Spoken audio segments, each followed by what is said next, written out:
7h46, on est à Casablanca. On est parti de l'aéroport à 3h, on est tous claqués. Bon, je vais quand même essayer de faire un témoignage. C'était mon premier accouchement. Il y a deux choses qui m'ont choquée. D'abord, une histoire avec un enfant qui était né avec une énorme malformation derrière le crâne. Il y a un proverbe qui dit « En Europe, ils ont la montre, en Afrique, ils ont le temps ». Ça s'est vérifié à tous les niveaux, que ce soit en dehors ou à l'intérieur de l'hôpital. Bon. Donc moi, déjà, il y a plusieurs choses qui m'ont choquée. On va commencer par le moins A. Déjà, au niveau de leur manière de vivre, aux urgences, par exemple, c'est leur lenteur, leur lenteur phénoménale. Donc, J'ai été donc au service de réanimation qui se résume à juste une salle avec de l'oxygène, ici. Et même pas parce que parfois il y a des fuites. On avait eu, moi j'avais accouché d'un bébé et ce soir-là malheureusement le bébé ne respirait pas. Et,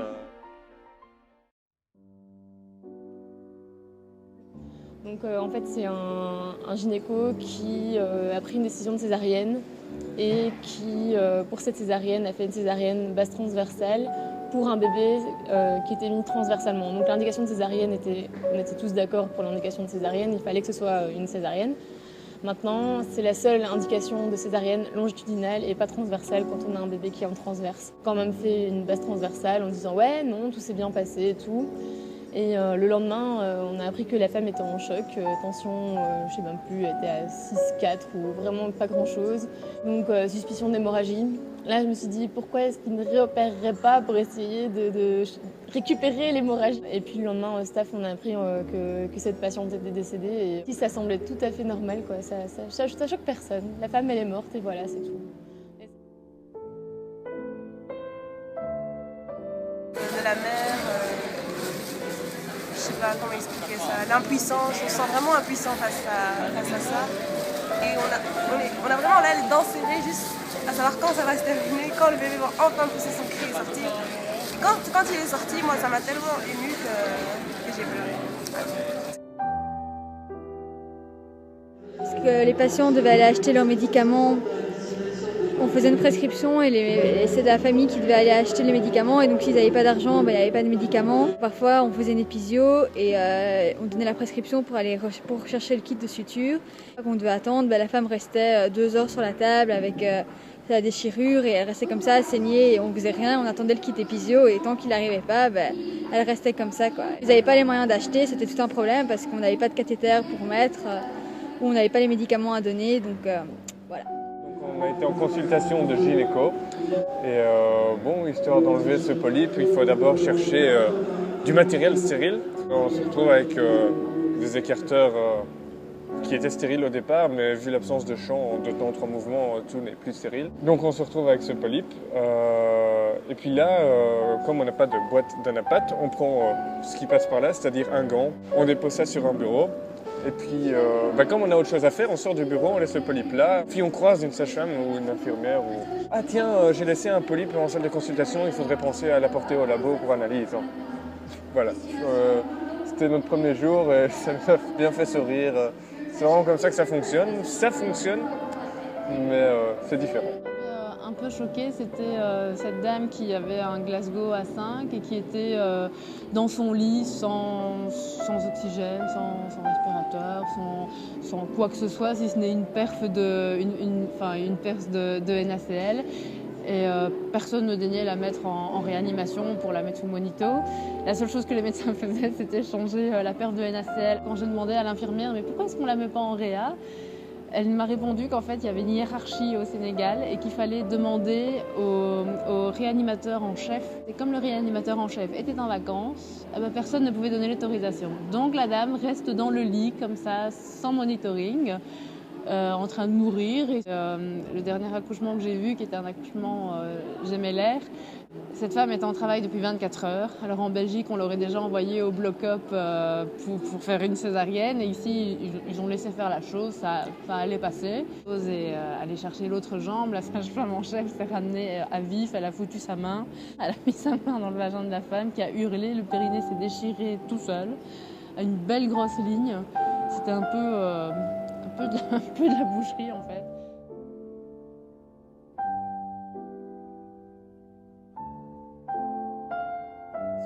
enfant qui avait donc fait un tétanos. Il était remis en fait et il n'avait plus rien à faire à lui. Ses parents ne venaient même plus le chercher. Donc si j'avais bien compris, il ne savait même plus à manger parce que c'est les parents, la famille qui amène la nourriture. Donc les étudiants sont même cotisés pour lui donner à manger. L'Afrique, ça se résume à ça, c'est s'il n'y a pas d'argent, il n'y a pas de soins et tout reste comme ça parce qu'on ne sait rien faire. Et par contre, le week-end d'après, quand je suis arrivée, j'ai vu ce petit enfant dans les couloirs en train de rigoler. Ça m'a fait énormément de bien de voir qu'apparemment il y avait quand même eu une démarche des parents et qu'ils pouvaient enfin ressortir.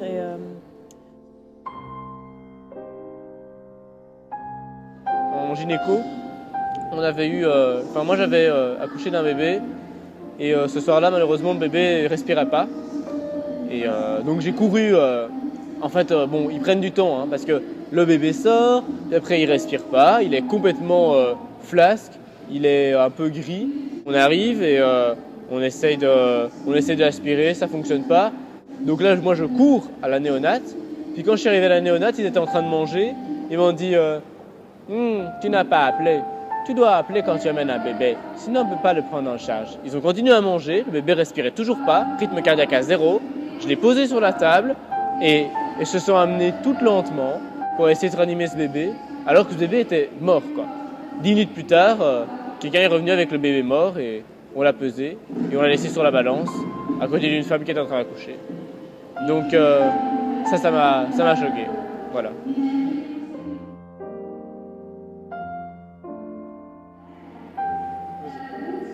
Il y a deux choses qui m'ont choquée. D'abord une histoire avec un enfant qui était né avec une énorme malformation derrière le crâne, vraiment qui prenait la moitié de son crâne et qui est né sans respirer. On a dû le réanimer. Et voilà, c'est ça qui m'a choquée, c'est qu'on l'a réanimé alors que c'est sûr qu'il allait mourir. Et on a bien vu qu'il souffrait, mais malgré tout, ils ont tout fait pour le sauver. Puis ils l'ont transféré à un hôpital, on n'a jamais su ce qu'il est devenu, mais il est probablement mort. Mais de façon générale, ce qui m'a vraiment choquée, moi, c'est plutôt le manque d'éducation et de volonté de la part des médecins, mais aussi des soignants, des sages-femmes. Parce que j'étais préparée à voir des choses un peu affreuses, le manque d'hygiène, et le manque de matériel médical, mais vraiment, le manque de volonté, c'est ce qui m'a le plus choquée. Voilà. Donc moi, j'étais avec des étudiants de 7e année et j'ai remarqué que la prise en charge n'était pas tout à fait semblable chez nous. On ne faisait pas un diagnostic différentiel complet. Parfois, on envoyait les patients en consultation sans l'accueillir à l'HP.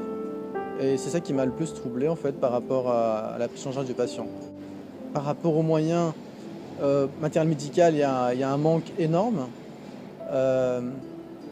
Effectivement, il manque de tout, il manque de cathé, de gants stériles, de gants non stériles. Et même les gants stériles, quand ils les ont, en fait, ils les utilisent très très mal. En général, voilà, ils mettent les deux mains, ils touchent la seringue qui n'est pas stérile, évidemment. Par rapport à la hiérarchie, en fait, j'ai trouvé que c'était pas comme chez nous, dans le sens où il y avait le général, le commandant, le colonel, le capitaine, et les étudiants, ils étaient tous au même piédestal, c'est-à-dire ils se parlaient comme s'ils se connaissaient, comme s'ils étaient potes ou quoi. Pas comme chez nous, on ne peut pas sympathiser avec le chef de service, comme si c'était un poteau ou quoi. Donc voilà, super expérience, super bon copain, et si c'est à renouveler, il n'y a aucun problème. J'espère à la prochaine. Ciao.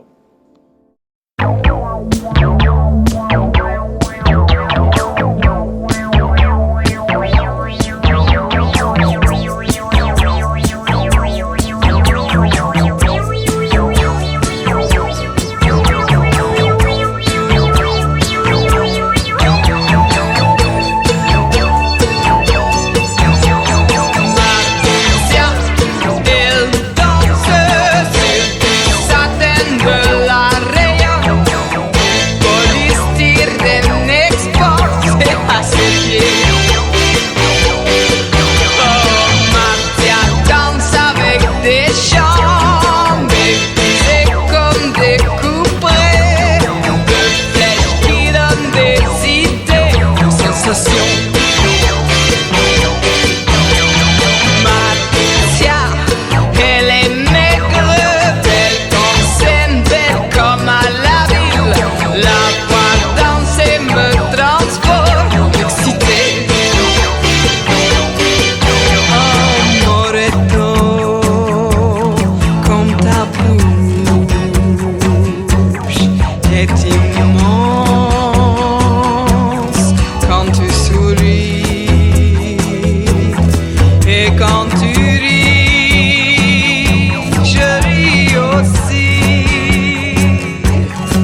t'aime tellement la vie. Quel est donc ce froid que l'on sent en toi? Mais c'est la mort qui t'a assassiné, Mathia. C'est la mort qui t'a consumé, Mathia. C'est le cancer que tu as pris sous ton bras. Maintenant, tu es ensemble, ensemble. La mort, c'est comme une chose impossible. Même à toi qui est forte comme une fusée. Et même à toi qui est la vie, mais Mathia. C'est la mort qui t'a emmené, Mathia, dans un peu chinois. La chaleur dans les mouvements des peaux, à plat comme un hiéroglyphe, un gars de l'opéra. Avec la tête, elle danse aussi très bien, et son visage danse avec tout le reste.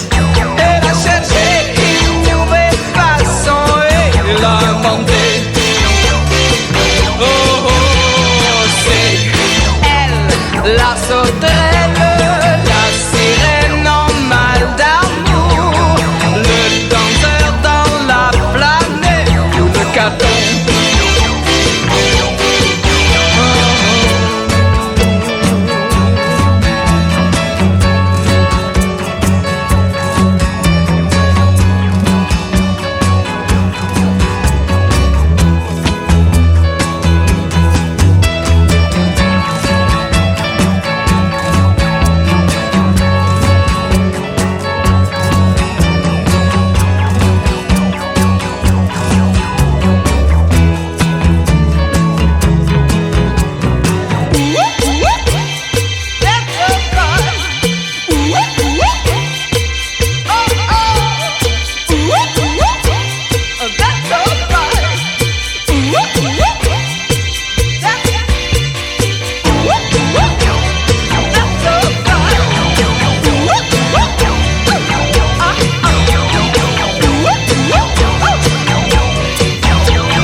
Est immense.